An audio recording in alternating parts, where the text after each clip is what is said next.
الہ الا اللہ لا الہ الا اللہ لا الہ الا اللہ لا الہ الا اللہ وَيُحِلُّ لَهُمُ الطَّيِّبَاتِ وَيُحَرِّمُ عَلَيْهِمُ الْخَبَائِثَ۔ سورۃ اعراف کی آیت ہے کہ رسول پاک صلی اللہ علیہ وسلم ان ایمان لانے والوں کو اچھی اور پاک چیزوں کو حلال ٹھہراتے ہیں ان کے لیے، اور خراب اور گندی چیزوں کو حرام ٹھہرا دیتے ہیں۔ یہ حلت اور حرمت کا ایک قاعدہ ہے۔ چنانچہ قرآن مجید میں احادیث میں جتنی چیزیں بیان ہوئی ہیں وہ اصل میں اسی کی تفصیل ہیں۔ اللہ تعالیٰ نے جن چیزوں کو حرام قرار دیا ان چیزوں کے اندر کوئی نہ کوئی گندگی پائی جاتی ہے، کوئی کراہت کی چیز پائی جاتی ہے، اور جن چیزوں کو حلال قرار دیا وہ ہیں جو فطرت انسانی ان سے گھن نہیں کھاتی، وہ پاکیزہ اور مرغوب چیزیں ہیں اور غذا کے طور پہ استعمال کی جا سکتی ہیں۔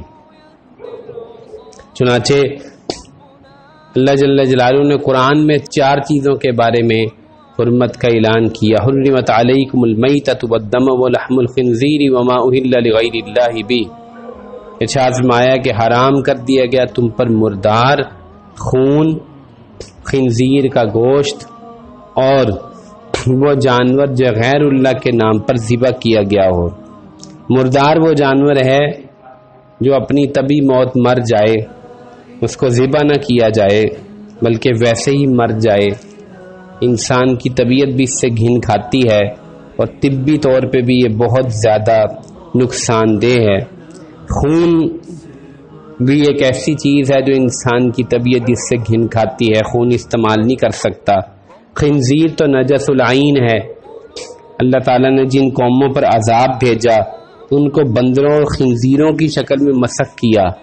معلوم ہوا کہ یہ دونوں جانور بہت زیادہ گندے اور خبیث ہیں، لیکن بندر چونکہ عام طور پہ کوئی قوم استعمال نہیں کرتی، اس لیے زیادہ قرآن میں زور خنزیر کے بارے میں ہے، اور عیسائیوں نے چونکہ خنزیر کو بہت زیادہ کثرت سے استعمال کرنا شروع کر دیا، اور یہ قیامت کی علامات میں سے ہے، کیونکہ مسلم بخاری میں حضرت عیسیٰ علیہ السلام کی جو واضح علامات آئی ہیں اس میں یہ ہے کہ وَيَقْتُلُ الْخِنْزِيرَ، کہ وہ خنزیر کو قتل کر دیں گے۔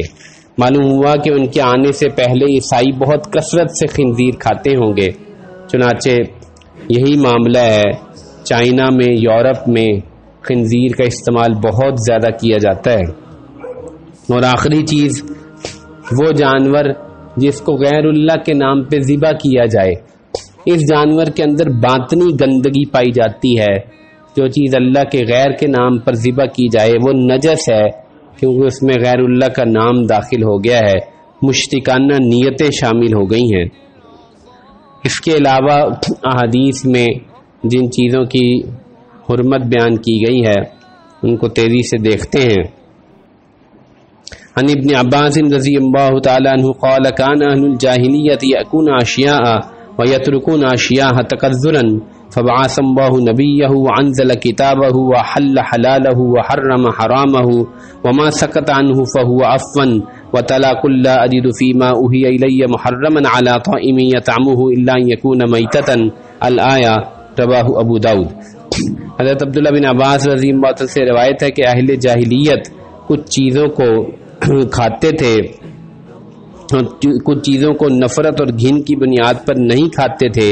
اللہ جل جلالہ نے اپنے نبی کو بھیجا، کتاب نازل کی، حلال کو حلال اور حرام کو حرام ٹھہرایا، پر جن چیزوں کے بارے میں سکوت فرمایا ہے وہ چیزیں حلال ہیں، وہ معاف ہیں۔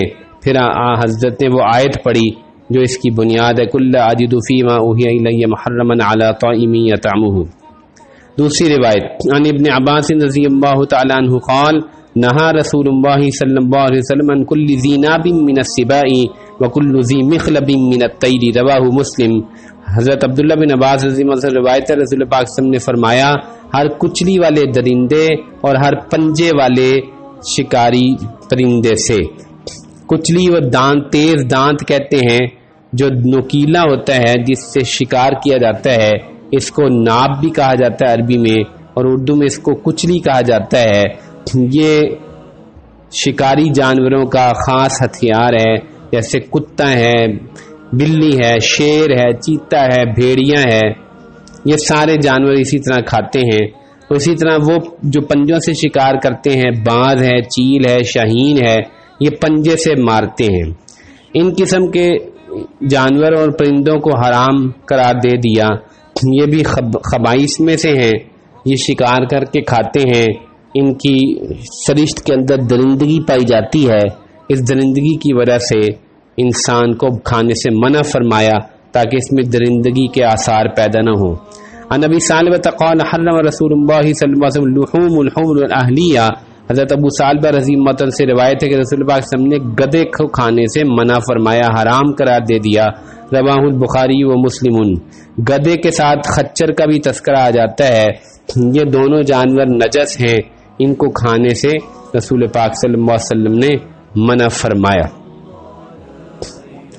آگے حدیث ہے، عن جابر ان النبی صلی اللہ علیہ وسلم نہا عن اکل الحدۃ واکل ثمنھا، رسول پاک صلی اللہ علیہ وسلم نے بلی کو کھانے سے منع فرمایا اور اس کی قیمت کھانے سے بھی منع فرمایا، یعنی کہ بلی کو بیچنا یہ بھی مکروہ ہے، رواہ الترمذی۔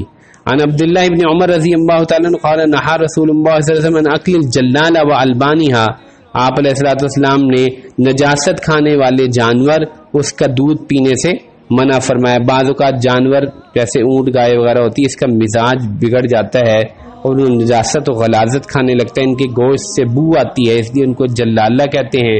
ان کو باندھ دینا چاہیے جب تک کہ وہ صحیح خوراک نہ کھانا شروع کر دیں، اس وقت تک ان کو نہیں کھانا چاہیے۔ اسی طرح آپ علیہ الصلوۃ والسلام نے جانوروں کے کسی حصے کو کاٹ کر کھانے سے منع فرمایا، ابو داؤد و ترمذی کی روایت ہے، زندہ جانور کے کسی ایک حصے کو کاٹ دیا، جیسے کہ عربی میں عرب کھانے کے لیے زندہ اونٹ کا کوہان کاٹ لیتے تھے، اس کو بہت مرغوب سمجھتے تھے، دمبوں کی چکیاں کاٹ لیتے تھے اور اس کو کھا لیتے تھے۔ فرمایا کہ کسی جانور زندہ جانور کا جو گوشت کاٹا جائے جو مردار ہے تو اس کو کھانے سے منع فرما دیا۔ اسی طرح رسول پاک صلی اللہ علیہ وسلم نے نہا نقلی لحم الذب، گو کا گوشت کھانے سے منع فرمایا، اور امام ابو حنیفہ رحمہ اللہ کے نزدیک گو کھانا جو ہے وہ درست نہیں ہے۔ البتہ دوسری روایت یہاں پر موجود ہے جس میں آپ نے اس کو کھانے سے جو ہے وہ خود نہیں کھایا لیکن دوسروں کو کھانے کی اجازت جو ہے وہ دے دی۔ اسی طرح رسول پاک صلی اللہ علیہ وسلم نے چوہا کھانے سے منع فرمایا۔ میمونۃ النفارۃ وقعت فی سمن فماتت فسئل رسول اللہ فقال القوها وما حولها وكلوه، ایک چوہا جو ہے وہ گھی میں گر گیا، رواہ البخاری۔ آپ نے فرمایا کہ اس مرے ہوئے چوہے کو نکال دو اور اس کے گرد جمع ہوا گھی تھا اس کو بھی نکال دو اور باقی گھی جو ہے اس کو کھا لو۔ چنانچہ یہ چند چیزیں تھیں جس کے بارے میں رسول پاک صلی اللہ علیہ وسلم نے حرمت ارشاد فرمائی۔ البتہ آپ نے حمار وحشی یعنی نیل گائے اس کو کھانے کی اجازت دے دی، اور اسی طرح آپ علیہ الصلوۃ والسلام نے خرگوش کو کھانے کی اجازت دے دی۔ بخاری مسلم میں ہے کہ حضرت ابو طلحہ نے خرگوش پکڑا اور آپ علیہ الصلوۃ والسلام نے اس کو کھایا۔ آپ علیہ الصلوۃ والسلام نے مرغی کا گوشت کھانے کی اجازت دے دی۔ آپ علیہ الصلوۃ والسلام نے خبارہ پرندہ کے گوشت کے کھانے کی اجازت دے دی۔ اسی طرح ٹڈی جو جانور ہے، 7 غزوات میں بخاری اور مسلم کی روایت ہے کہ ٹڈی جو ہے وہ کھانے کی اجازت دے دی۔ بخاری کی ایک اور روایت سے معلوم ہوتا ہے کہ آپ علیہ السلام نے مچھلی جو کہ سمندر سے باہر نکل آئے اور مر جائے یا سمندر میں شکار کر دی جائے، اس سب کو کھانے کی اجازت مرحمت فرمائی۔ تو یہ پہلی چیز تھی جس سے ہمیں معلوم ہوتا ہے کہ یہ شریعت کا مزاج کیا ہے۔ آج کل بہت ساری غیر قومیں خنزیر کھاتی ہیں، کتے کھاتی ہیں، یہاں تک کہ انسانوں کے مرے ہوئے بچے بھی کھا لیتی ہیں۔ یہ ساری چیزیں جس سے انسان کو نفرت آتی ہے، یہ سب چیزیں کھانی جائز نہیں ہیں۔ اللہ تعالی ہمیں حرمت والی چیزوں سے محفوظ فرمائے، اللہ تعالی ہمیں حلال گوشت نصیب فرمائے۔ ہمارے ہاں بہت سے بدبخت ایسے ہیں جو گدوں کے گوشت اور مرے ہوئے مرغیوں کے گوشت اور کتوں کے گوشت اور کتوں کی کڑھائیاں بنا بنا کے لوگوں کو کھلا رہے ہیں، یا اپنا ایمان خراب کر رہے ہیں، مسلمانوں کے منہ میں حرام لقمہ ڈالتے ہیں اور ان کو ذرا بھی خدا خوفی نہیں۔ اللہ تعالی ہمیں اس میں احتیاط کرنے کی توفیق نصیب فرمائے۔